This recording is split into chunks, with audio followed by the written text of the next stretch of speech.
之间节目佛教故事莲根本生谈6集之6，2015年10月10日以英语讲于法国。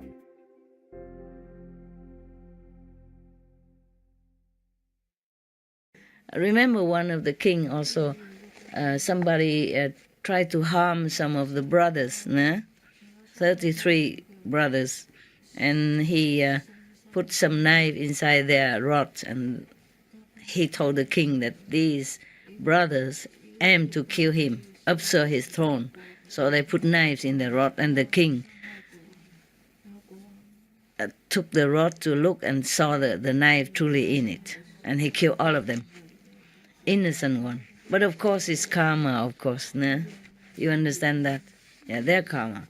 But still, even if it's karma, we wouldn't do that. You see? Because we are ordinary citizens. We couldn't kill anybody, number one. Number two, we are practitioner of non-violence. You see what I mean? So to be a king or prime minister, queen, all these powerful figures are not always a blessing. You have to make decision even if you don't want to. Like President of America or any country, for example. They don't want to make war with anybody. They don't want to send their young, handsome boys, to be soldiers and be killed or kill others in the field. They don't want that. Because they have children also, they understand. And they don't want that. But they are provoked to do it. And maybe Congress press them, the army push them. They're in the position of commander. They have to okay with that. And they have to send people out. And the big karma upon them, the one who command, not on the soldiers. The soldiers maybe take only 1 or 2% of the killing karma. But the commander, the one who ordered to kill, that's get the biggest karma of all. I wouldn't run for the office that will someday or somehow force me to make decision to kill under my power. And I wouldn't wish to be king, queen, president. Yeah, it's very difficult to be king and queen and not to involve in killing when the country is at war, or if some other country come and provoke your country to war. Even if your country don't want, then people provoke you. And then from then it continue. Because if you win that country, then other people of that country hate you somehow. Then somebody would hate you. And then back and forth, reincarnate again and again, killing each other and involve in some, bystander and make them all go into that karma also, more or less, you see?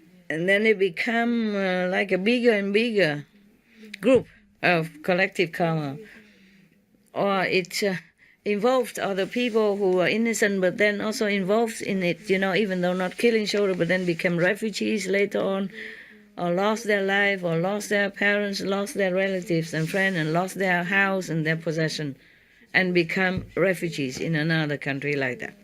Because collective karma, because indirect involved, are born in that country and pay tax for the government to send the soldiers to go out to kill. Even that. Not because you kill. If you kill, of course you will get killed again, maybe. But even you just pay tax, or you just live in that country and support the government because you have to. If you don't support the government decision, or you don't send your son to be a soldier, then they think you are traitor of the country, enemy of the state, and you get also trouble.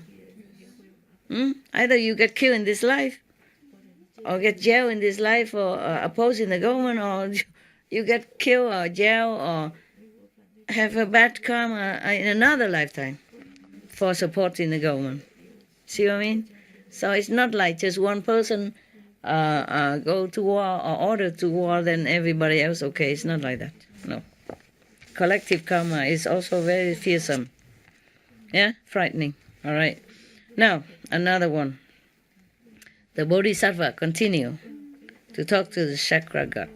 When friendships, first he talked about the king, which go from one hell after another, even not just one hell, but one after another, for the karma that he caused while being a king.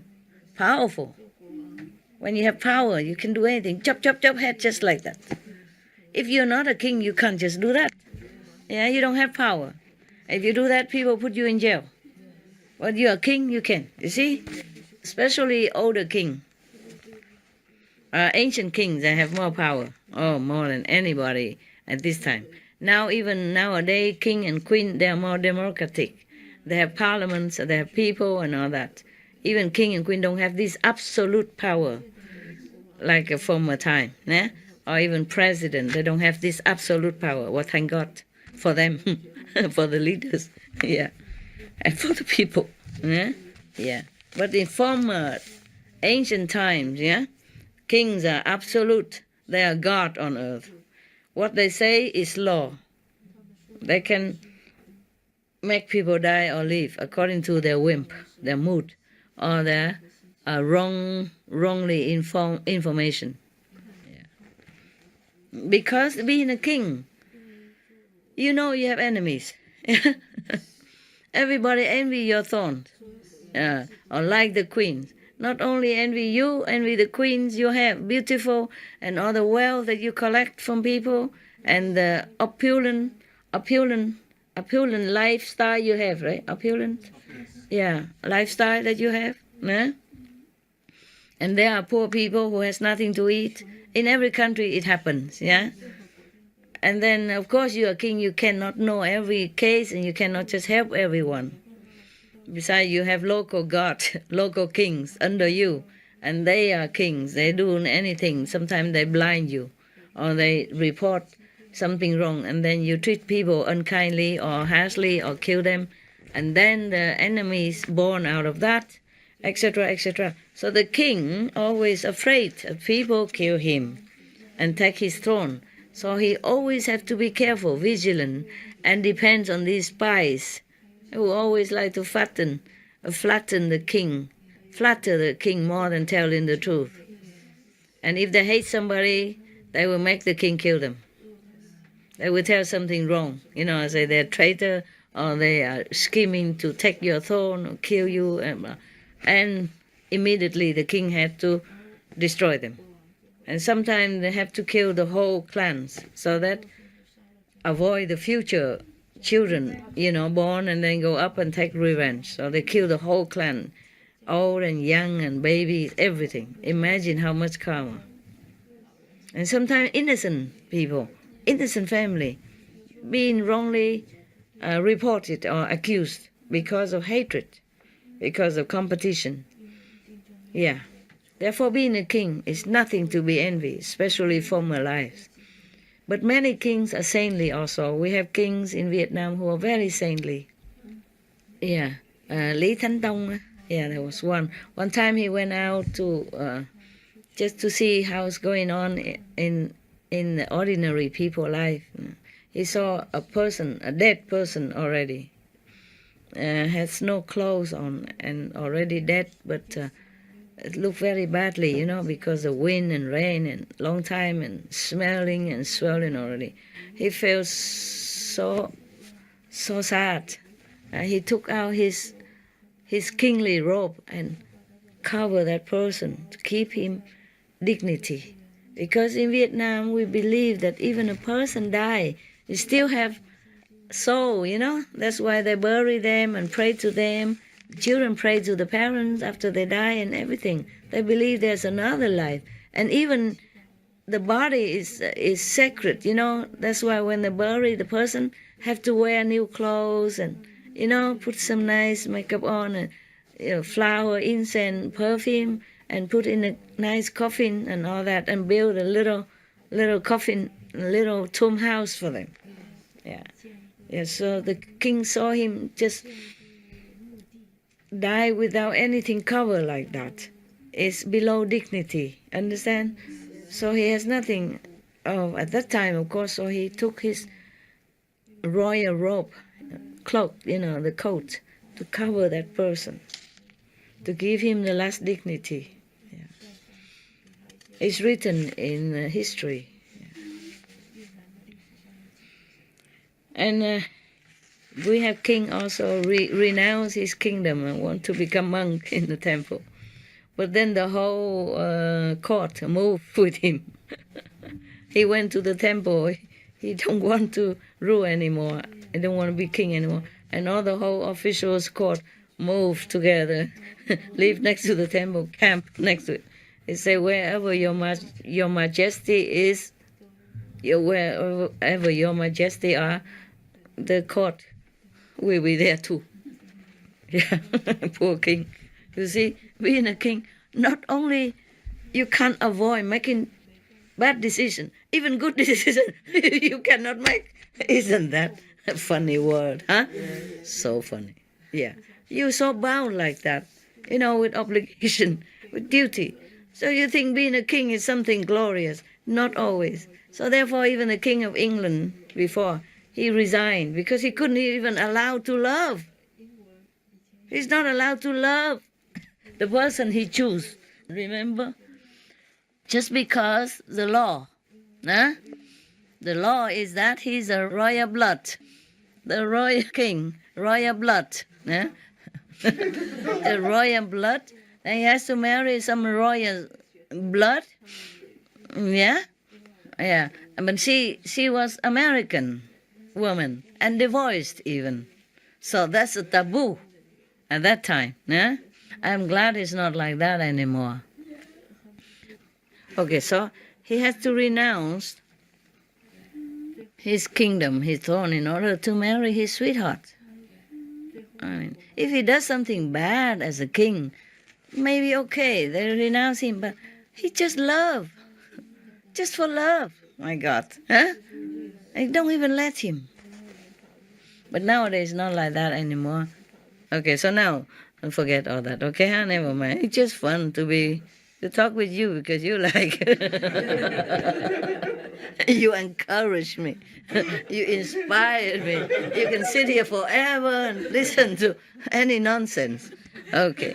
But these are educational. The story also inspired me, And the tea she gave me this afternoon is making me awake now and talkative.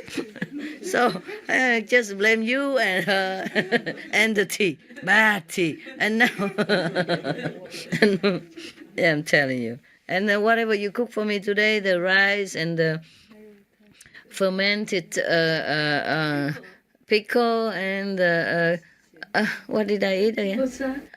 Water spinach and some of little vegan fish rolls. Just a couple, several of them only. And I talk that much. Just this one meal a day. And one meal this day and tea. Yeah? And I talk like this. Huh? Don't cook for me anymore. I told you. You always... Even if I tell you not to cook, you already prepare something in the kitchen, waiting for me to come. And then when I see it, then of course I cannot say no. It's Vietnamese food. What to do, And she knows I like Vietnamese food. Yeah. Of course I won't die, but of course Vietnamese like Vietnamese food. Like the Korean, they like kimchi, no? Okay. So even there's one kimchi nun, no. I mean the Korean nun here. I worry she misses kimchi. I have to ask her, if you want to eat some Korean food, you make it, okay? You can go kitchen and make it.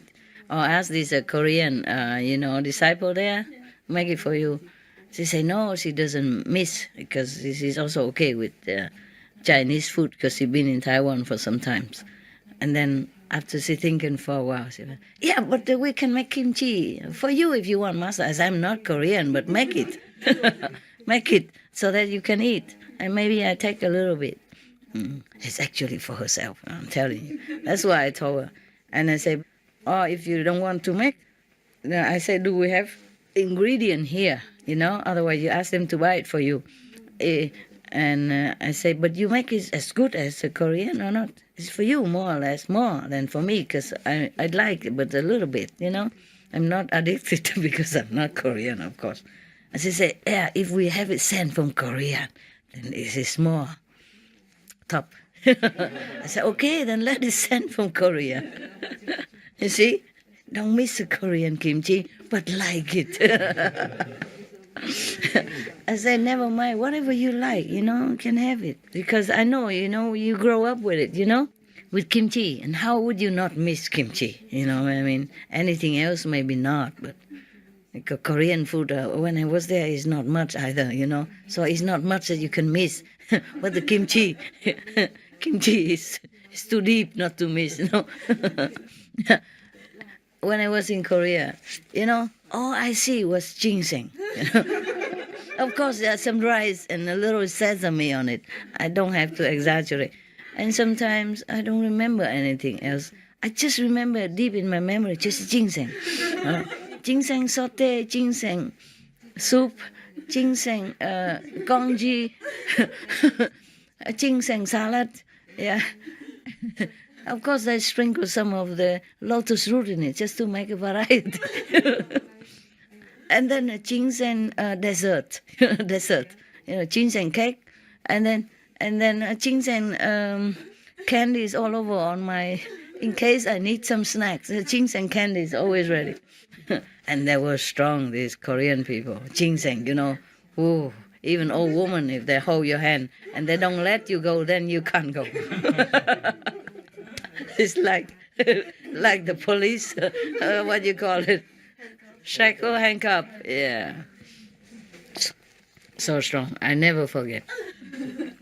The first time I was giving a talk in Korea, all the old women come and want to hug me and hold my hand, and many of them hold my hand. And, so strong, I can't let go. And the hoover has to come and take one finger out at a time. Remove one finger at a time. They love me so much. They won't let me go and I can't escape. So strong, their grip. You would thought that old women have no strength. No, don't mistake. If you go there, don't think, woman, you can deal with. No. Oh, they're strong. They eat ginseng all their life. Oh, build up power, Oh, my God. Okay, forget that. I talk a lot. It's the food and the tea, and the pickles and the tea today. All right, now. Do you need anything? Because it's a long talk. You want to rest on tomorrow? No? I don't know how long it lasts. Huh? The way I talk, only 1.5 page. Okay, maybe we can we can bear it, okay? So now the Bodhisattva continue to talk. When friendships are suddenly broken, when wrong roads and unclean paths are traveled for the sake of convenience, when good reputations are lost and suffering arises, it is not always the result of desires. He asked the chakra god, because the chakra god say, all this pleasure, why you say is a worldly thing, as if looking down upon. So he says, all desires making trouble.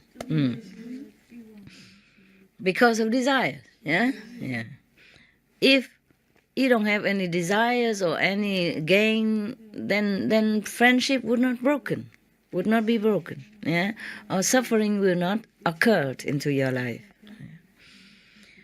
Okay. Worldly pleasures, he continued, worldly pleasures tend to destroy everyone. The highest, the middling, and the lowest. Is it true, no? People live and die because of desire, no? And pleasure, for pleasure, no? The one who has want to have more, yeah. And sometimes harm others to keep what they have or to gain more. Both in this world and the next. Therefore, O Lord Chakra, in order to benefit themselves, the rishis, the yogis, the practitioners, keep their distance from desires as if from angry serpents, snakes, poisonous. Okay, chakra now, maybe finally convinced or impressed with the words by the Bodhisattvas. So he finally feeling pleased, and convinced. So he responded, well said, bravo, well done. And thereupon he confessed that he himself had committed the thefts. So he said, high virtue can be tested only by trial. Therefore, what for? They already left everything and eat just lotus root. And even then, still test. I hit the lotus root. How fortunate the world is that such glory is proven by action. Now he prays the Bodhisattva. Here, take these lotus roots from me as proof of your constant and holy behavior. Oh, thank you very much. The Bodhisattva almost died from, how you say, a lack of nutrition. We could eat only once a day, and 5 days without anything like that. The body certainly cannot adjust so quick. Yeah.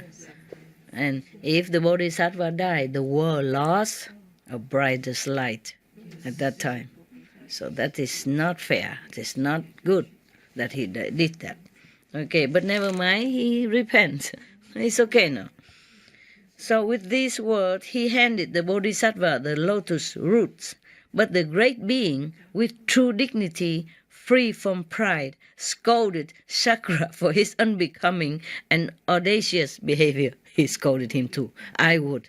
So I'm not the only one who scolded him. Thank God we have supporters here, Yeah, like-minded. So he scolded him.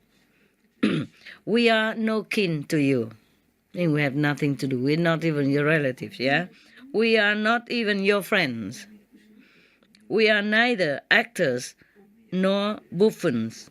What then is your reason for coming here, O Lord of gods, to play with rishis in this fashion? Rishis or yogis or ascetics, same, okay?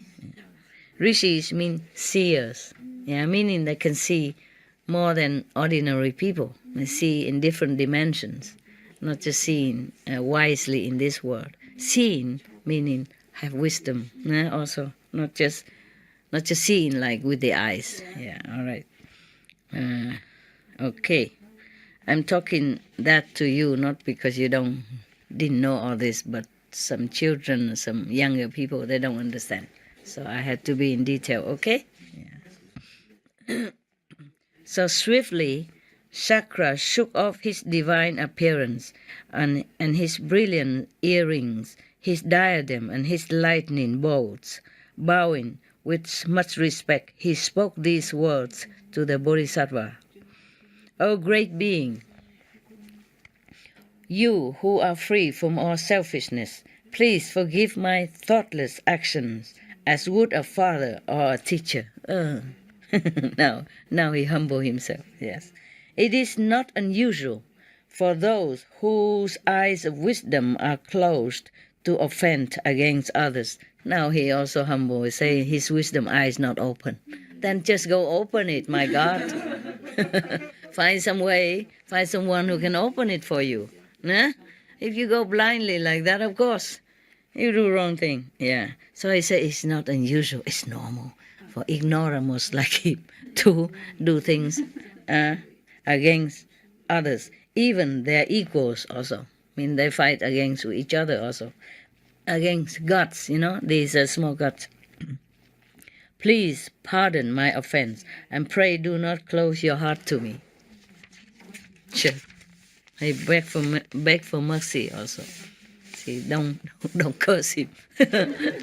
Bless him, Yeah, they all bless him already. What else does he want? All the things that he thinks is good, then they blessed him with that. So, having thus appeased the Bodhisattva, Shakra vanished on the spot. This is a comment from the author or whoever related, copied this story. From this story, one can see how those who have learned to appreciate the happiness of solitude are adverse to worldly pleasures. They will turn from them as one turns from a disgrace or harm. This Jakarta was explained by the Bhagavat, meaning by the Buddha. Bhagavat is also one of the titles, respected title for the Buddha. Okay? Bhagavat means God, divine. Okay, yeah. Jakarta means the story, yeah? Jataka means this story was explained by the Bhagavat. Yeah. Okay. Thus, he talk more now. The Bodhisattva, the biggest brother, say, I was the eldest brother of that time. Yeah, the Buddha incarnation. Sariputra, Maudalayana, Kashyapa, Pona, Aniruddha, and Ananda were the other brothers. Of course, yeah. No wonder, yeah. Palavana was the sister. They all become monks now. I mean, at that time when the Buddha became Buddha again. Yeah. So Palavana was a sister, probably one of the nuns. Okay, and Kupgatara was the maidservant. Yeah, it's all his disciple, or his close disciples now. Kitra, the householder, was the male servant. You see, one of his lay disciples was the male servant at that time. Yeah. Satagiri is the yaksha, the demons. Yeah, and Pariliya was the elephant. Madhudatta was the monkey. His disciple. Kalodayin, the chakra of that time. Bear this Jataka well in mind. Remember this story well, to learn from it. Lovely story. Even I read it again, I still love it so much. Well, thank you, the Buddha, Ananda, Reverend Ananda, and all the ones who caused this story to be alive. Yeah, it's for us. Well, thank you for listening.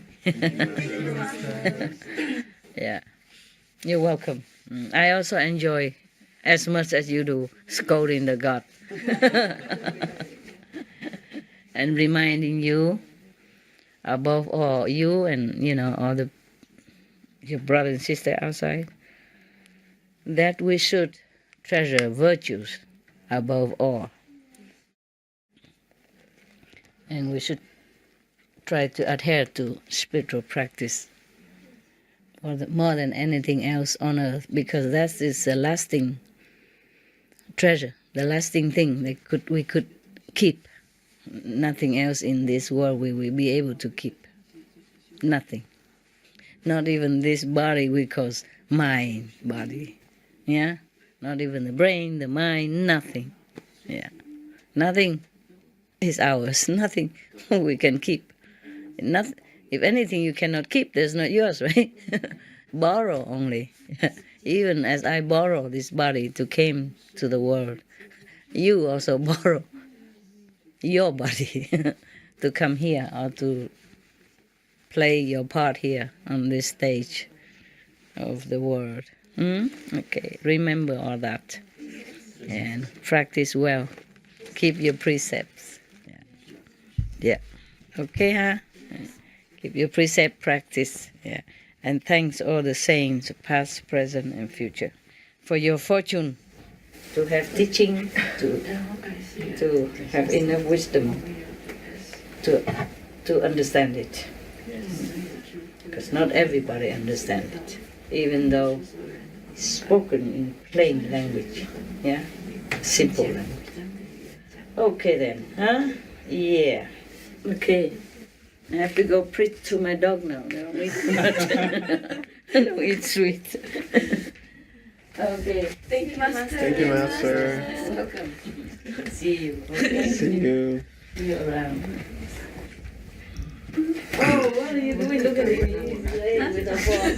Come and have a look so cute. Come and have a look so cute. Oh, look at him. He's smiling. He listened to the Dharma laying down. So cute. Yeah. You're not supposed to. You're supposed to sit up to read the Dharma, listen to the Dharma, put incense and flower and all that. But you're a dog, so the Buddha forgive you, huh? You beautiful, you are. You just love you are. Love you are. You're posing the camera, huh? Okay, good model. Good. 就是笑到一个， Okay, 可以了，看了。那个笑的那个样子。 OK 了。Going back tomorrow. Okay. Thank you. Have a good trip. And some for you. Yeah. Thank you. Put in here, I guess. Anybody else go tomorrow? No, huh? Oh, I don't have a lot to sing about. Mix it at home, okay, huh? Oh, you're going already, huh? Yeah. Okay. Have a good trip. Thanks for helping. Okay.